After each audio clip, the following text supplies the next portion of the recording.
வினை செயல் வகை அப்படின்ற அதிகாரத்தில் வள்ளுவ பெருந்தகை சொல்கிறார் 9வது குறள். நட்டார்க்கு நல்ல செயலின் விரைந்ததே ஒட்டாரை ஒட்டிக்கொளல் அப்படின்னு சொல்கிறார்.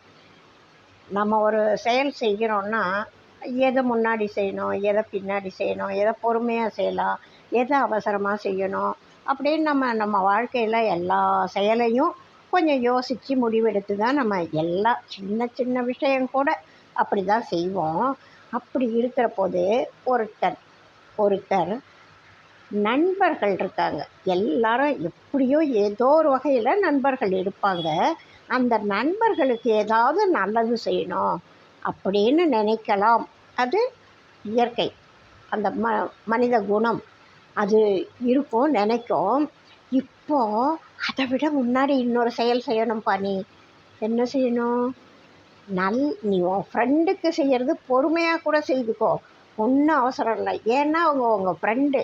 அதனால் நீ இன்றைக்கி இல்லைன்னா நாளைக்கு கூட செய்துக்கலாம். அதை விட அவசரமாக என்ன செய்யணும் தெரியுமா? உன்கிட்ட உனக்கு யாராவது பகை இருக்காங்கன்னு வச்சுக்கோ, அந்த பகைவராக இருக்கிறவங்கள முதல்ல உனக்கு நட்பாக்கிக்கோ. ஏற்கனவே இருக்கிற நண்பருக்கு நீ செய்கிறது பொறுமையாக செய்யலாம். ஏன்னா நண்பர், அவருக்கு புரிஞ்சிக்க முடியும், பொறுத்துக்க முடியும்.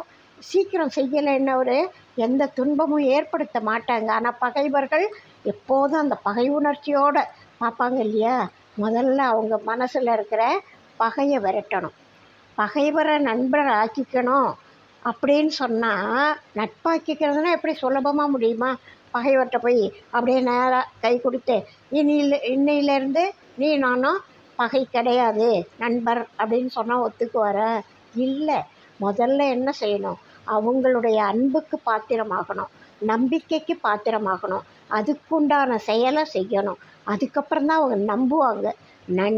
அதுக்கப்புறம் அந்த நம்பிக்கை வந்த பிறகு நட்பாகுவாங்க. அதனால் நட்பான பிறகு அவங்களால நமக்கு எந்த கெடுதலும் உண்டாகாது. ஏன்? அவங்க நட்பாயிட்டாங்க.